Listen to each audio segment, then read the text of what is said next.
And Tanya on today's Zion Elul, right? Zion Elul, Toshimain Aleph, and we're holding in Perek Aleph on 10, page 10, by the Hagura. So we reached the conclusion that Afilu, even the iniquity of Bittul Torah, a Beinoni doesn't have. And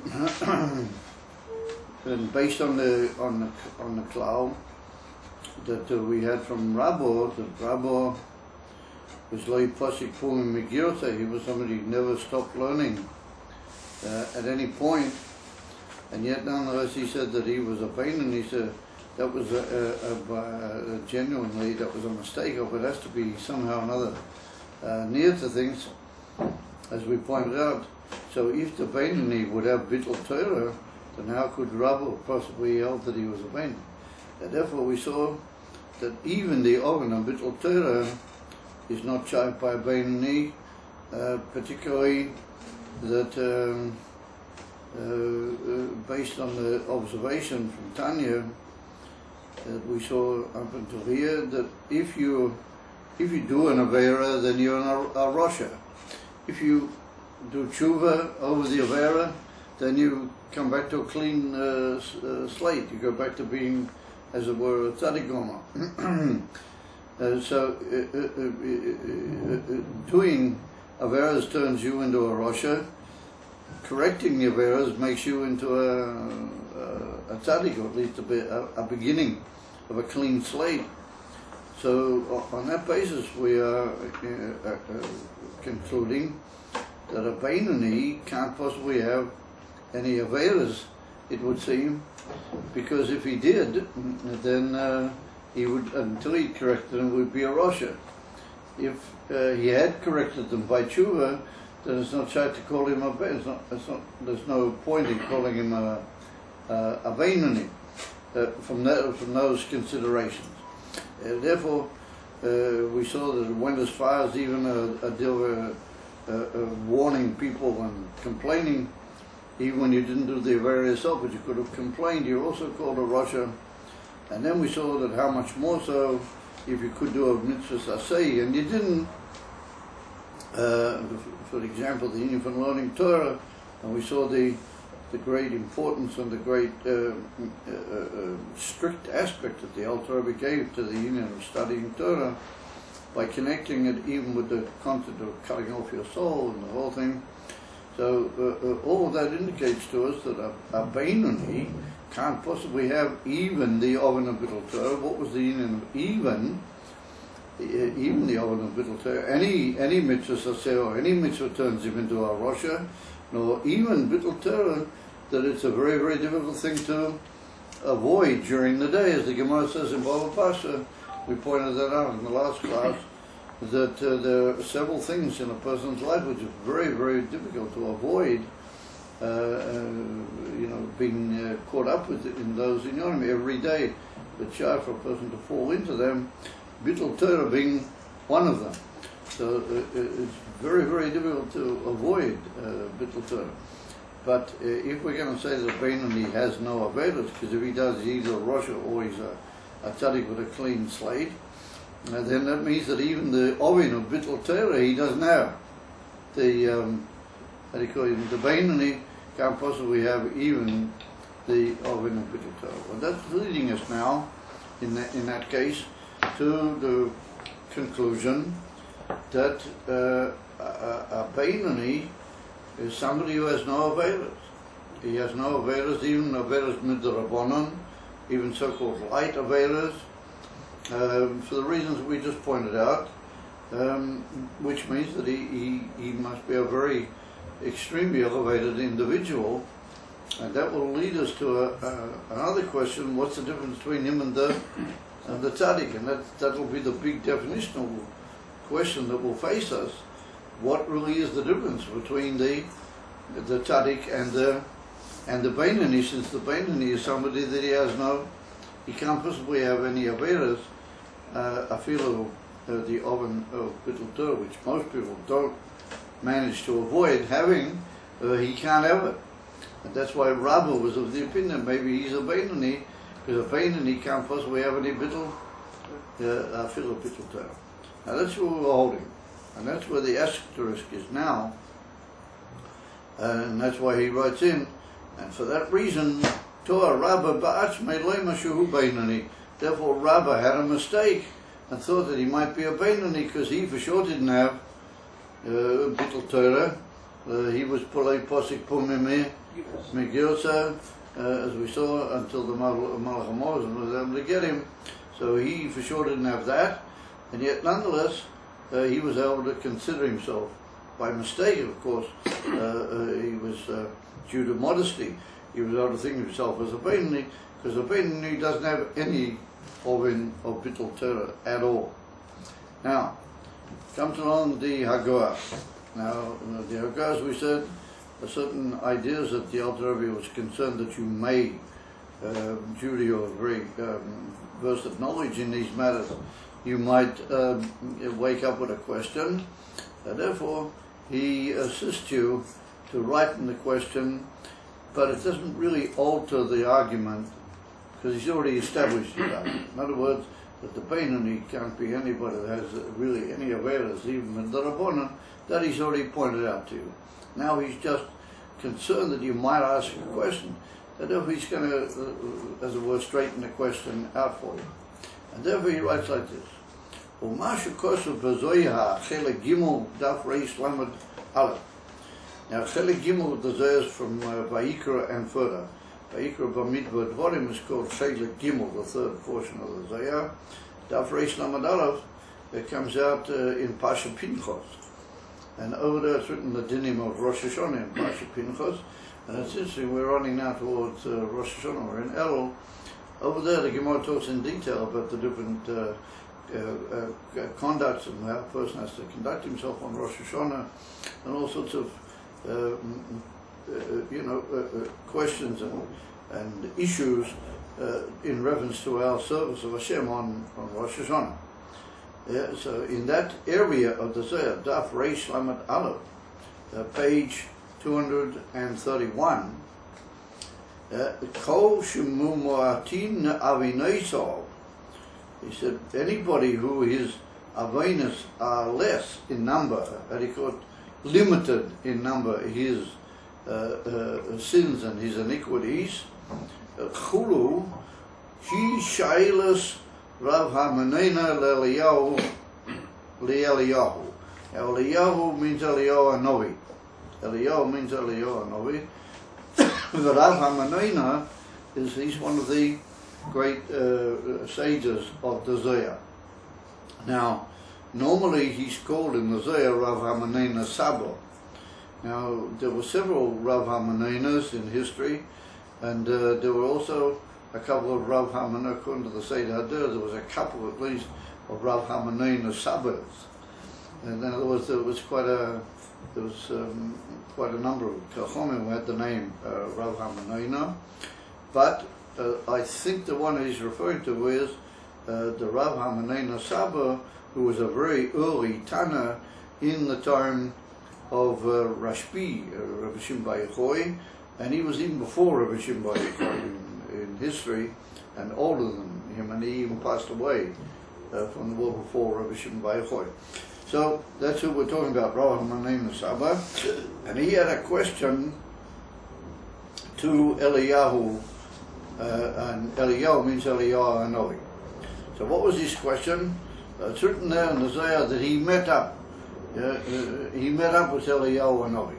Now this is quite common by these great, very, very saintly sages, particularly those mentioned in the Zohar Kodesh and similar circumstances, that they're obviously very, very elevated and holy people. For them to just meet up with Eliyahu Hanavi and converse with him or exchange with him matters of Torah is quite a common thing. It's not an unusual thing. It's even mentioned in the Gemara in certain cases of Chachamim meeting up with Eliyahu Hanavi. It's not just peculiar to the Zohar. but all through Midrashic literature, also in the Midrashim, we find that great Chachamim were able to converse with Eliyahu Hanavi, either through meeting him, or he came to visit them, or he came sometimes in disguise. It's written that he didn't look like Eliyahu Hanavi, but he turned out to be, after further inquiry and search into the matter was made, it became clear that he was Eliyahu Hanavi. Anyway, over here in this portion of the Zohar, it's written that Rav HaManena, which I think is probably Rav HaManena Sabo, he met up with Eliyahu Hanavi. He found him, met up with him, like he sort of came across Eliyahu Hanavi, and he said to Eliyahu Hanavi, what do you say about this business of tzaddik v'raloi? Such a thing as tzaddik v'raloi. And he said, then there's a rosh of a toivloi, and then he said there's a rosh of a raloi, also implying that there's also a tzaddik v'toivloi as well. But he didn't know the answer about a tzaddik v'raloi. So now it would appear, if you look carefully in the Zohar, what Rav HaManena Saba says, is that he's learning that a tzaddik v'raloi means a tzaddik who's got bad in life, and he suffers in life and things don't go well for him. Tzaddik v'raloi.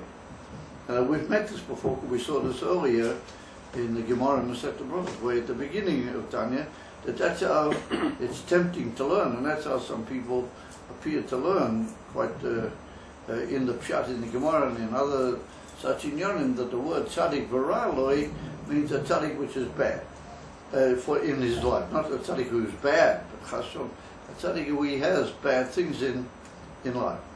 And then we saw the Alter Rebbe brought a pirush on which we've based ourselves now. The tzaddik v'raloi means that he's got a little weeny bit of ra inside him, but it's loi, it's bottled to him. He's in charge of it, and it has no significance in his life. Tzaddik v'raloi, that the ra inside him is completely bottled to him. We put that in the name of the Zohar Pasha Mishpat. That's what we put earlier.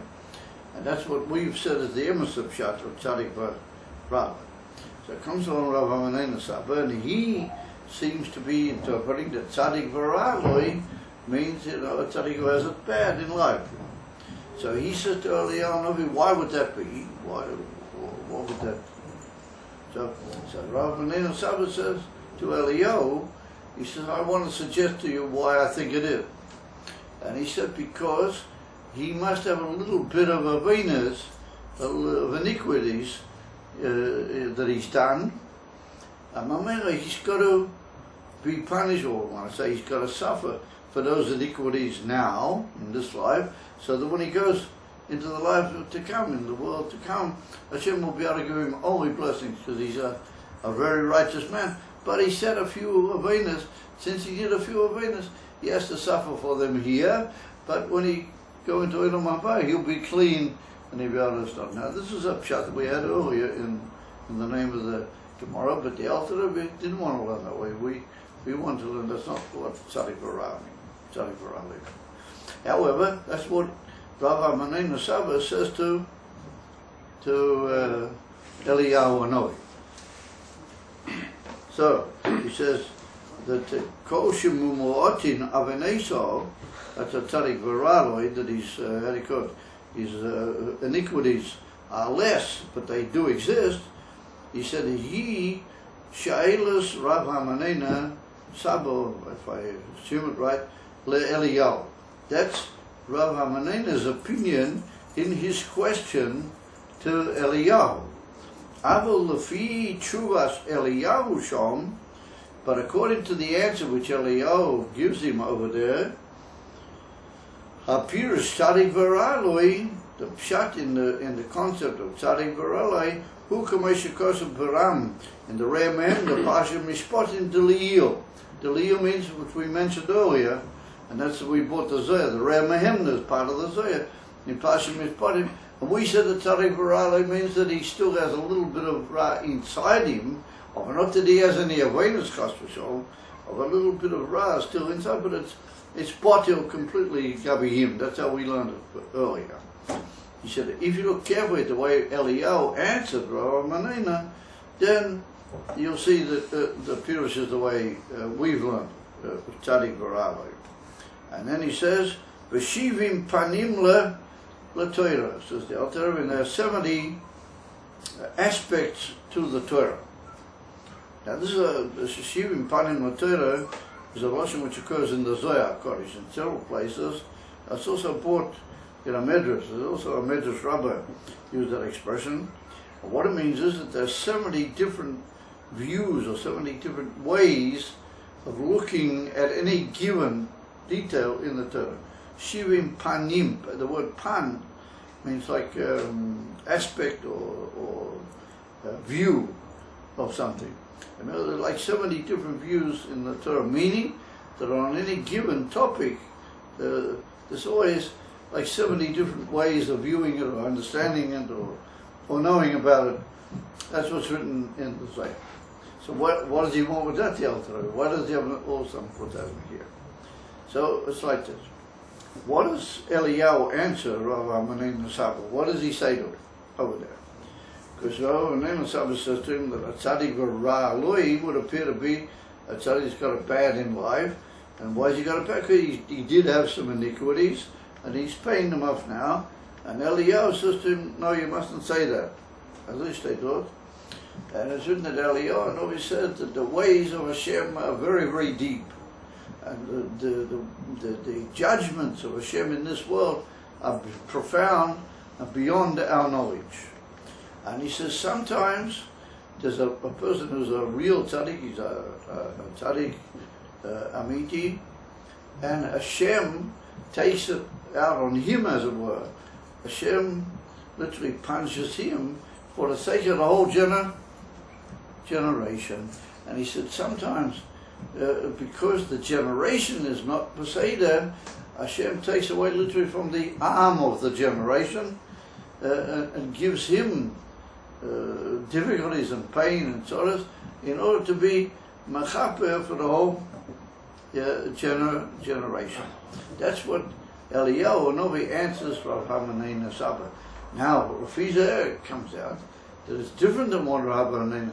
It doesn't mean it could be that he's a tzaddik and he doesn't have any awareness, chas v'sholom. Not because he's got awareness, he's suffering now. Not chas v'sholom. He's suffering for the generation. In other words, that he's like a kapora for the whole generation, and he has to. And then he goes further. The Eliyahu Novi brings up a posik from Yeshaya Novi over there, in which it's mashma in that posik that Moshiach suffers for all the generations, and he suffers all the sins of all the, and that's why he's unable to move and to come, because he's suffering from all the sins, but nonetheless he wants to come. I see he brings that posik. It's a very amazing posik, which means that a person like Mashiach, if for sure he has no awareness, that's not his problem. What's he doing suffering? And what's he doing in a state of pain, and having all these sores and all these sufferings and all that? It's all because of it's the generation that's at fault, and he's being visited with our problem. You follow? What's Lefizeh, Rosh Hashanah will be the generation. They get it good because they as it were. Yeah, Rosh Hashanah will also mean the way we understand it. He's a Rosh which has got a little bit of good in him. That's the way we're being advised here. So it could be they have a little bit of good, but that's why Hashem chooses that one person be like a kapara for the whole thing. But we can't really know what the genuine reason is. That's what Eliyahu Novi said. It's a very deep and profound matter. Therefore, it's got nothing to do with a Venus on the part of the tzaddik. Chas v'sholom, he's like a general atonement for the whole. He's like a general atonement for the whole generation. Abba Meir says the Alter Rebbe Lefizeh, it follows that. What does it mean, tzaddik v'ra'aloi? It means tzaddik v'ra'aloi. According to that, we can say that Eliyahu would agree that tzaddik v'ra'aloi means that he's got a little bit of ra inside him, but it's batil completely to him. It has you know? And that's what we learn Pshat. Remember, Eliyahu's answer to Rav Amanina will be according to how we've been learning Pshat, according to the Zohar Pasha Mishpatim mentioned above. Right? So that's the amazing dialogue between Rav Amanina and Eliyahu. It's very amazing. And then, right following that, which is a little bit difficult to understand, what is really the connection? Immediately, the Zohar says that on Rosh Hashanah, you have to be very open to the Hashem, and you have to admit that you're not Pesach, and you have to do tshuva and all sorts of that. That's what all series of things you need to do on Rosh Hashanah. In the middle is this little dialogue between Rav Amanina Saba and Eliyahu. So it appears that Rav Amanina, he held that Tzadik V'Ra'aloi was like the old Pirush, to use the expression, the previous Pirush that we thought in Tzadik V'Ra'aloi. But according to Eliyahu's answer, Lav Davka, that's the Pirush. It doesn't mean that he's got a Venus. It just means that maybe he's got a little bit of Ra inside him. But he's from the point of view of deed, he's a perfect Tzadik. Why is he suffering? We don't know why really, but it's like a form of a kapara for the generation. The whole generation is to blame. And he brings the pasuk when Yeshaya Novi that Mashiach suffers the sins cause him sickness in the Adkam. So says the Alter Rebbe Lefizeh, it started off with an opinion, not according to what we say, and Eliyahu Novi's answer seems to back up what we say. And so we're back to where we started. And that's the function of the Hagoya.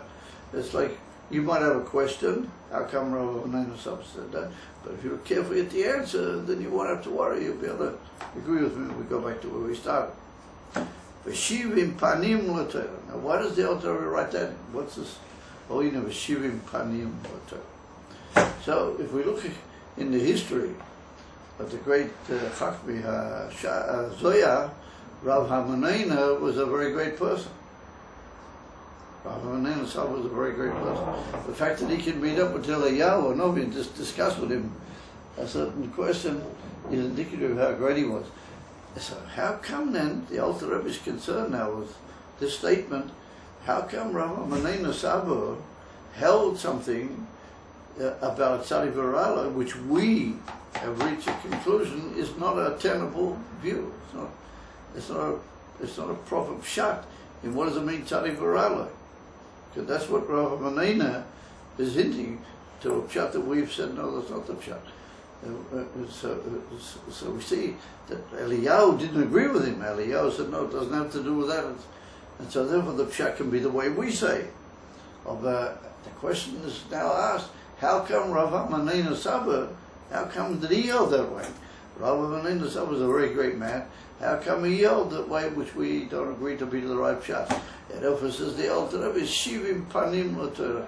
We have to say that there is such a possibility of a view of Tzadik V'Ra'aloi according to that opinion, and we have to say that that Rav Amanina Saba was going according to that view or that way of looking at the Torah. Therefore, it's not a kasha that he held the way we don't establish to be the right view. That's the way he held, but it was because of Shivim Panim l'Torah, and that's why the Alter Rebbe writes in Shivim Panim l'Torah. You got the idea? And that expression, Shivim Panim l'Torah, occurs b'ikar in the Zohar HaKodesh, and according to most Meforshim, it means specifically in matters of Pnimis HaTorah, in things which need a deep interpretation, but Derech HaPnimis, in that we say Shivim Panim l'Torah. And so it fits in very nicely into the Zohar HaKodesh, it fits over.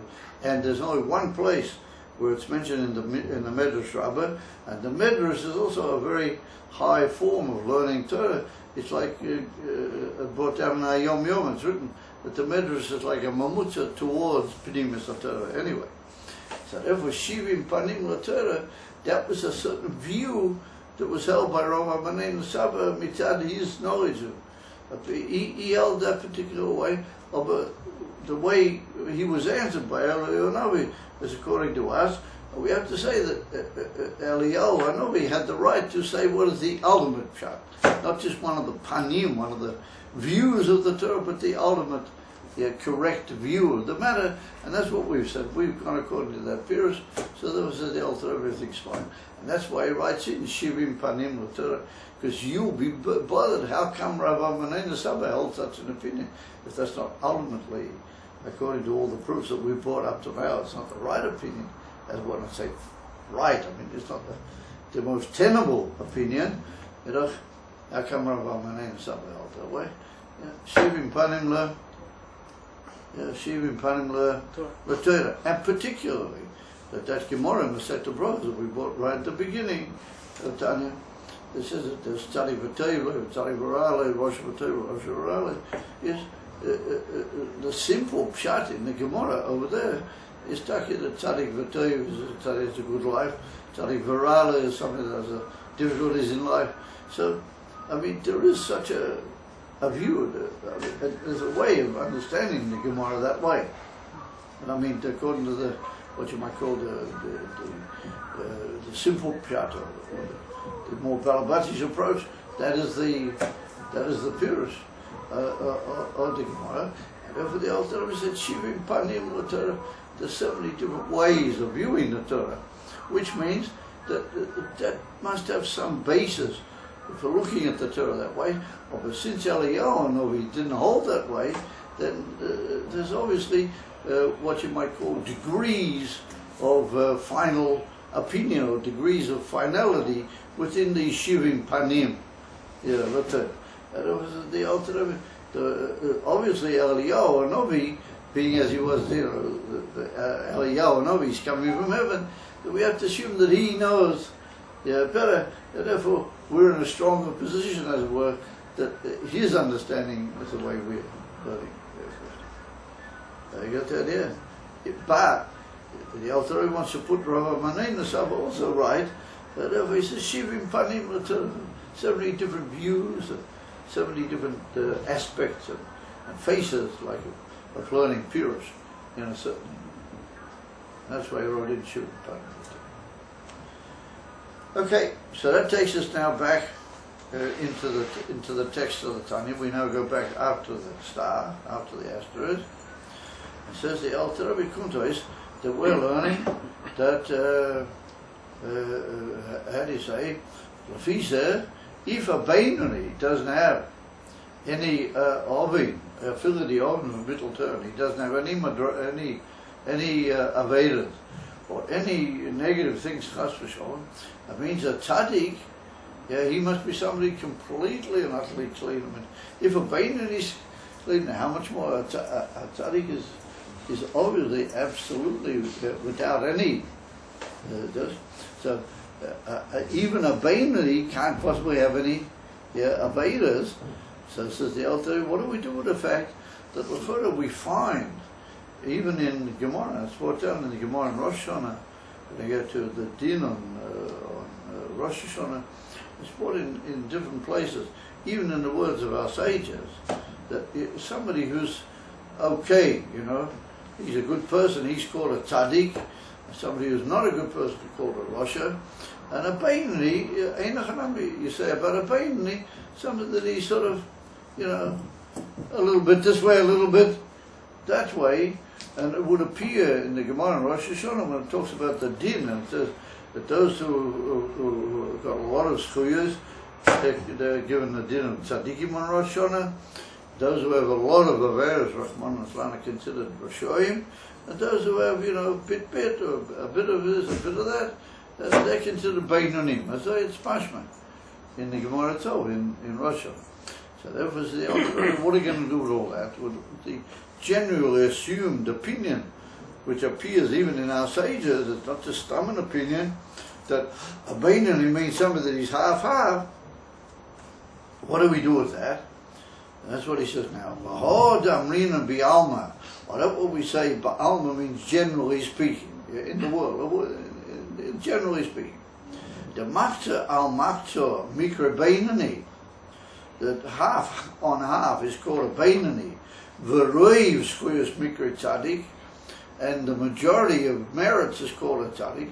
That's what we say generally. There's such a way of understanding it, even mentioned in the Gemara. It says the Rebbe, Hu Shem HaMushal Le'inyan Socha V'oinish. He said when the Gemara says that, it's using the word Beinani in a borrowed way. In other words, that's a Shem, when you call such a person who's like half-half. A Beinani, it's like you're borrowing a name from its real place and you're putting it onto him. And that's a very unusual expression called Shem HaMushal, a borrowed name. Now, it's brought down in Chassidus that there are several types of names for a person. For example, let's say if we take Daniel, and his name is what's called his essential name is Daniel. Yeah. If we take, we now want to say something about Daniel. We want to describe him. Then we say he's a chacham. Yeah, or he's a earnest man. Yeah. So when you say chacham, it's also you're giving him a name, but you're talking about something that he does. It's like saying, it's more a descriptive term about things that happen with him and what he does. And then you can go down even further. Let's say that you can say Daniel is good at making tables. He makes good tables. And that's what's called Shem HaPiula, for example. Shem HaPiula. So it doesn't really tell me a great deal about Daniel as a person. It just says that he's got very good hands at making a table. And so therefore you call him a craftsman, or you call him a carpenter, or wood carpenter. That's a Shem HaPiula. So then says what the Alter Rebbe is sitting in is another way of using a name which doesn't really have any deep definitional application to that person or to that concept, where you take a name which really belongs in another place and you bring it over here and apply it to them for a certain inyan, just in reference to a certain matter in them, which is not really their genuine name. So he said the word Beinani means a person who has no avera, a person who is very close to a tzaddik, like we've said all the way. You say about the Gemara says somebody that's got half on the day of judgment, he's called Beinani. He said that's a borrowed name. You're taking a name and you're borrowing it. In order to do that, you have to have a certain you're borrowing compared to a certain matter. Compared to what matter are we using it? He's called a Beinani ligabi punishment. In other words, he won't get punished because he's half-half. It's not fair to punish him because he's half-half. And therefore we have to wait. We wait until Yom Kippur. We see what he does. In the meantime, we wait for further judgments, for further deeper issues. And therefore he can't be punished right now. But on the other hand, we can't give him a tremendous reward right now because he's only half-half. Somebody who has more schuyos, the negative things, you give him a reward. If somebody has less, then he'll get a punishment. You follow? In other words, why did you borrow? You must have some reason at some point. Why did you borrow that name from its real state over to here, in reference to reward and punishment? As far as reward and punishment are concerned. And if somebody who's got half doesn't get reward and doesn't get punishment, he's called Beinani. He's called like in the middle of only in reference to that did we borrow such a name or such a person. He said, "Le'inyan Hashem HaMushal le'inyan Socha v'Einish." Lefi, why? Because shenidoin acharuboi. A man in this type of judgment is judged according to the majority, right, of things that he has. And therefore, if he's got ruboi of good things, umikre tzaddik bedinoi, he'll be called, a righteous man in his judgment. You follow? Why will a person who's got rav, schuyos, why will he be called tzaddik in this particular case? Because he is righteous in the din, in the judgment that's being made. He's come out righteous. Shazeicha Badin, since he is, coming out as winning the judgment. Zeicha, he's had the merit to gain the better side of the din. Yeah, he's Zeicha din. Aval le'inyan amitas shem hatoya v'hamaylas shel maylas umadreges chalukes tzadikim u'beinim. He said, in reference to the emes genuine. Here the Alter Rebbe uses a whole series of words. He says in reference to the genuine Shem Hatoya. Now Shem Hatoya is that second word that I mentioned before. That's how we call Daniel Chocham. We're talking about his essence. So the word tzaddik is also like that. It's describing his essence. And therefore he said, for the emes Hashem Hatoya, description of the essence of the Hamayla, and this tremendous level or step, shall milas of the high step, umadregas, and the levels, and chalukis, which are divided, the separate states on their own right, of tzadikim u'beinanim, of tzadikim and beinanim. He said, Omer Razal, our sages said, tzadikim yetzatei shofta. You remember we brought that Gemara earlier, that the tzaddik has only one thing that judges him. He doesn't have any other thing. Only his yetzatei tells him what to do.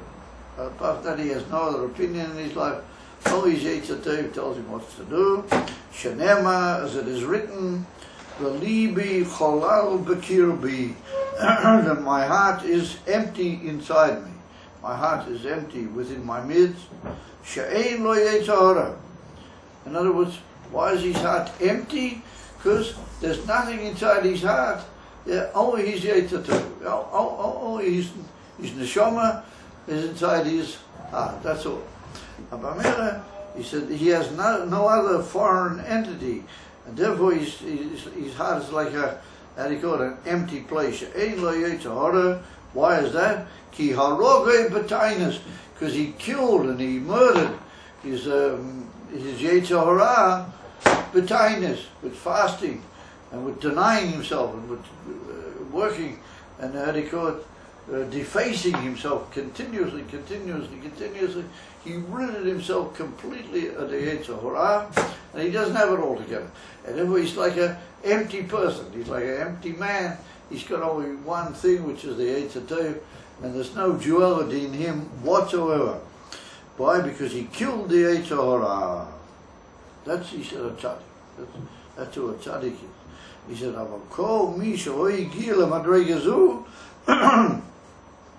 He said, somebody who never reached this madrega, somebody who never got as high as this, afshe zchuyosov merubim al aveinosov, even though his merits may be more than his iniquities, but if we measure them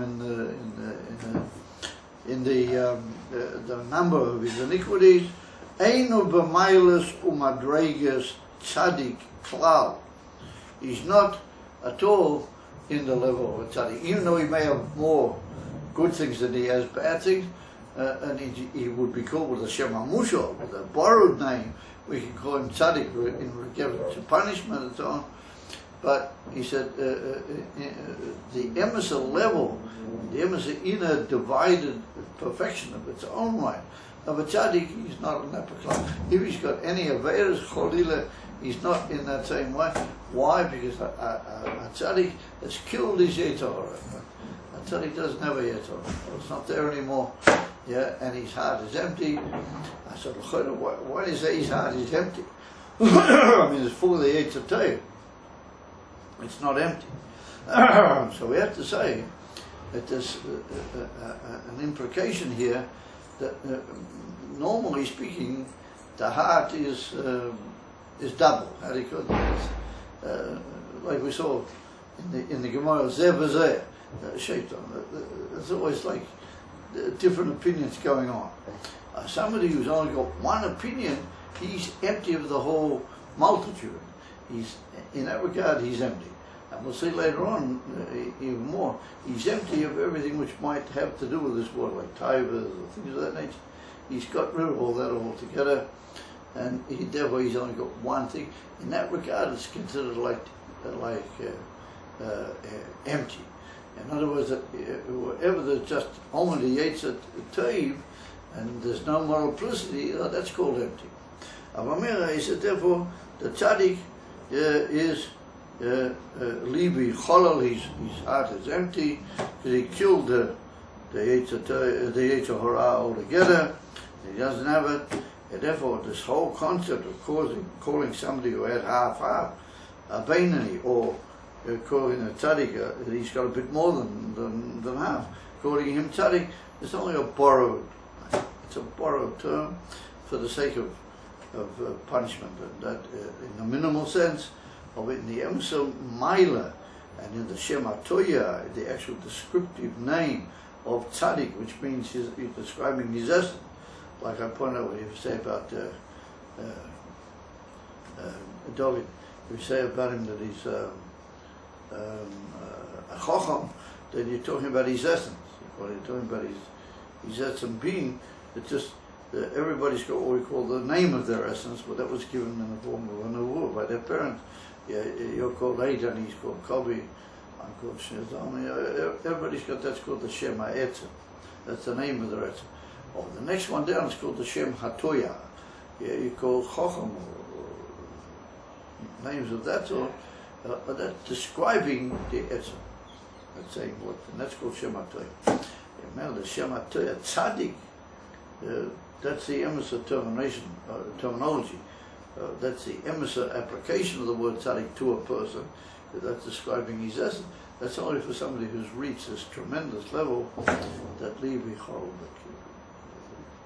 He has no Yetzer Hara, and he's only got Zeh, Yetzer Toiv, Shofta. Only the good influence talks to him. Yeah, that's right. That's the union of an emisar tzaddik. So we see that it's not so simple. As in Cain, who's the Beinani? The Beinani, we're now getting close to the real pitched question. Because we just said the Beinani doesn't have any averas either. So if the tzaddik doesn't have any averas, and the Beinani doesn't have any averas, why is he a tzaddik and why is he only a Beinani? And now we can understand why Rabbo had his mistake. It's not it must be a very big difference, but it's a close error. You know what I mean? It's on the one hand a great difference, but it's a close error. So God willing, we'll see about that in the future in developing episodes. Okay. Oh, that piece of Zohar which Rav Armanen Sabah, it's an amazing thing. It's right in the middle of all the inyanim of Rosh Hashanah. It's got something to do with the whole inyan of Rosh Hashanah. Rav Armanen Sabah was trying to say that certain people, they suffer because they have to suffer. Never. So till they ever know, they suffer for the generation. They're like a form of a kapara for the generation. And then it goes on to say, Bamel, Rosh Hashanah, you behave yourself the right way. It's very interesting. To work out the whole connection. Once again, the Alter Rebbe, and the Alter Rebbe, how come he was able to ask him that? And, it's amazing. Good. Okay. Clear now.